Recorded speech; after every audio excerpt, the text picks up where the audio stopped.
There's books that just talk about it that quotes them all day long. Yeah, So you yeah. just I if you haven't understand Nick. taken the time, I yeah, understand. I understand Nick Fuentes, and I know where he's coming from, and I know why he's doing it. But thing is, that's not what's discussed. Okay, um, the white race is not reproducing itself to the point to the rate that it should be, and that's their problem. And he's actually said that.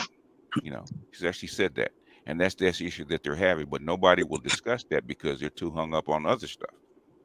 They're too trying to fight the war of not the 20th century but the 19th century. They're still trying to fight that war. We're not doing it with information.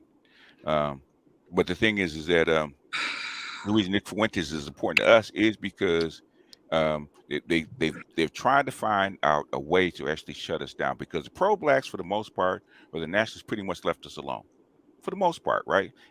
Them guys are not influential. They don't mean very much. They're not a problem, right? When Kevin Samuels actually broke through into the mainstream, we became a problem. So we had to be stopped. So what are the better ways than actually throw the racist tag on us? And that's what Nick Fuentes was. Nick Fuentes and then Pearl.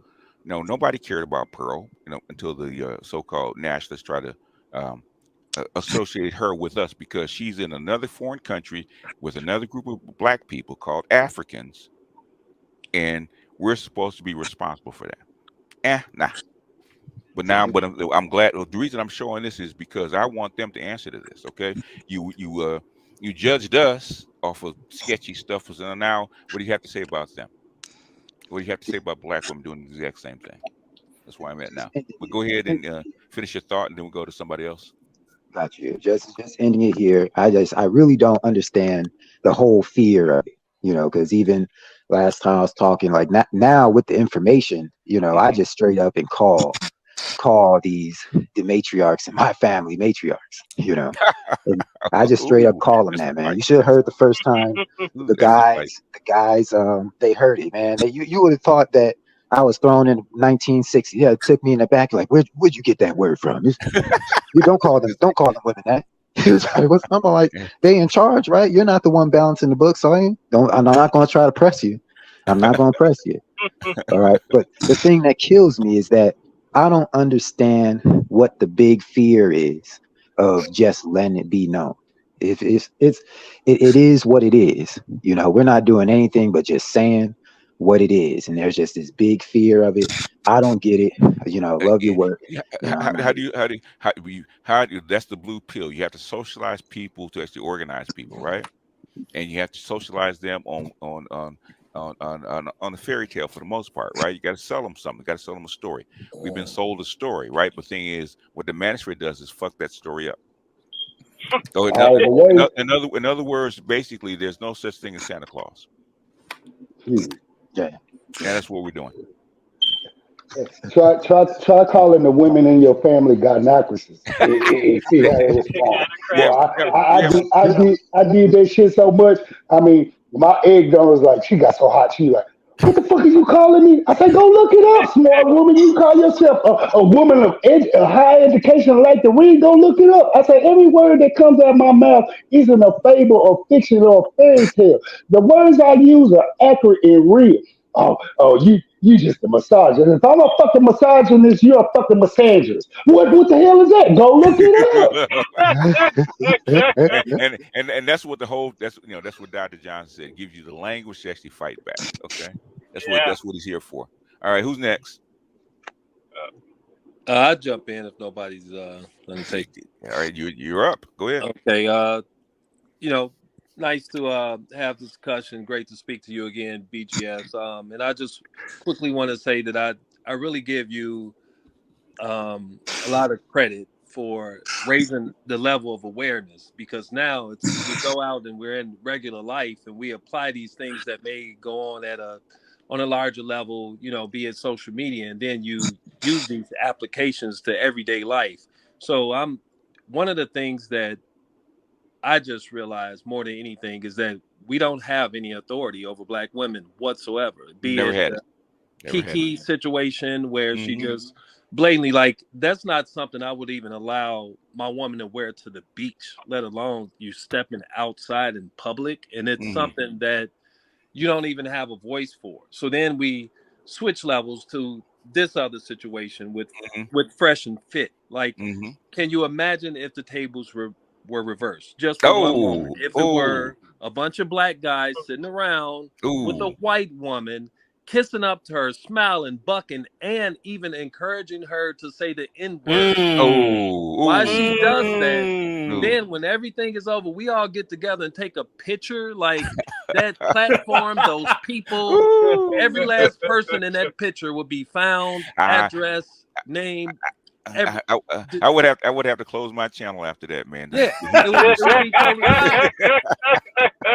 you know, the heat would be so intense, man. I couldn't handle it. Yeah, it would be total destruction. So when I was thinking it from that aspect, like so many things, it's great to have the awareness, but I try to fight myself, temper it on a daily basis, not to let the anger overtake me. Because even this morning, I was at the grocery store and it was the most hood ghetto cash registered. I mean, you know, person at the register. Whatever. Oh boy. So I'm behind a unkempt white guy. But he had like chest hair everywhere. He had a tank top on. He was overweight. He looked horrible. And she switched from her natural ghetto persona to put on the voice. Hi, how you doing? Talk him up. The Valley Girl voice. Huh? Yeah. And then I'll come up and it's death stares. You can't even speak to me. So it's like they can even clean up their wretchedness to a certain level, you know, knowing that that's a more proper way to act in general in life. But then in the whole reverse spectrum, I can't even get treated right as a customer. Like, because and I'm going to actually do a video on that called about the me and Kevin used to talk about this all the time, the low level hatred and contempt that black women have for black men and where that comes from.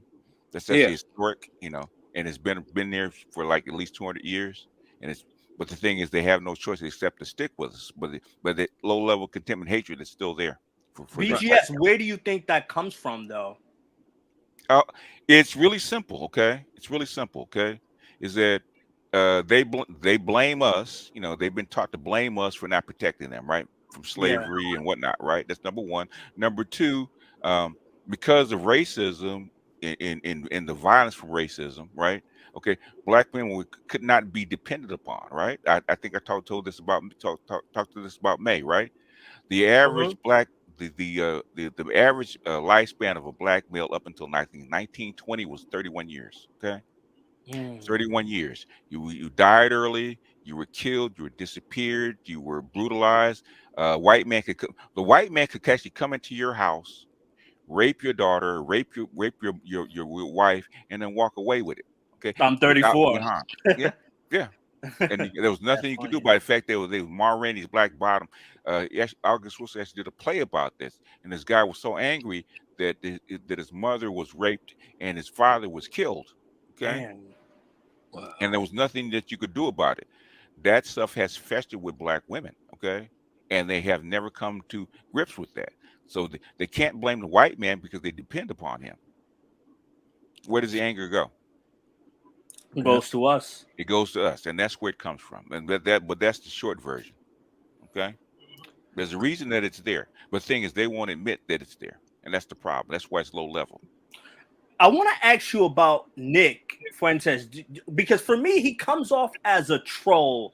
I don't see him as a, mouth foaming David Duke type of racist. I don't know if you could. What are your views on him?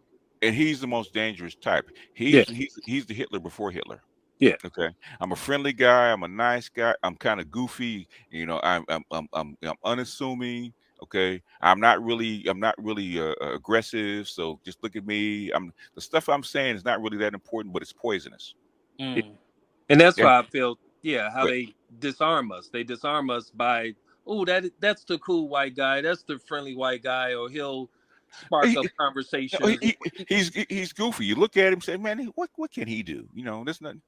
He's corny. He's a cornball. He's corny. He's cornball, right? But he's talking about authoritarian and talking about rewriting history as far as Hitler is concerned. He's a card-carrying fascist. Okay. Yeah. And other white guys of the same ilk listen to him. and he's smart as hell. He's not stupid. Okay, Right. he actually has a high IQ, but he hides it. Yeah, and that could even happen. I'm saying, and even in corporate America, we think that we're forming these bonds and friendships, but it's only just because we're work. When they go home, they go right into what it is, where they really are, and then you could tell because they're not consistent. And let it be something, a boilerplate issue that comes up or whatever, they'll express their true identity at that point. So. Oh yeah, I want to say something in the chat before I came up. So yeah, what I was trying to say was, Myron is his mother and father are Sudanese. He was born in America, and then Walter / Fresh, he was born in Barbados, and his mother and father are from Barbados. Okay. So maybe that plays a perspective in how they think. Myron is around my age. I'm 34, so Myron's 33, and then Fresh is like 30. So maybe that plays an aspect to how they think. It does, but how do you account for Thomas Sowell, or account for Clarence Thomas, or account for on down the list, a Larry Elder? Okay, how do you account for them? I don't know. They picked a side. Okay, that's who they are. They picked a side. You have people in the management that have picked a side. They say the exact same thing. They say we're racist for not liking white guys, or we're racist for actually telling true history. Bernard Riley has a whole lineup of those people, right? That's the way they've been taught. That's the way they've been taught. So a white guy saying it, or Myron in Fresh, I think I keep getting confused with who they are. Yeah, I think Myron is Fit, right? Yeah, Myron's Fit. And Walter is Fresh. Yeah. Yeah. Okay. Well, Fresh and Fit, they appeal to a whole different sector of people. Okay. And like I said before Kevin, all the girls on their lineup were all white. White or Hispanic. White or Hispanic, because they appeal to the white frat boys between the ages of 18 and 35. That's their demographic. They don't talk to us. So, and sometimes they got to show whose side they're on. And I think this is one of them. Nick Fuentes actually agreed with him, right? We're gonna bring him on, or bring on somebody else, because that's their market. Yeah.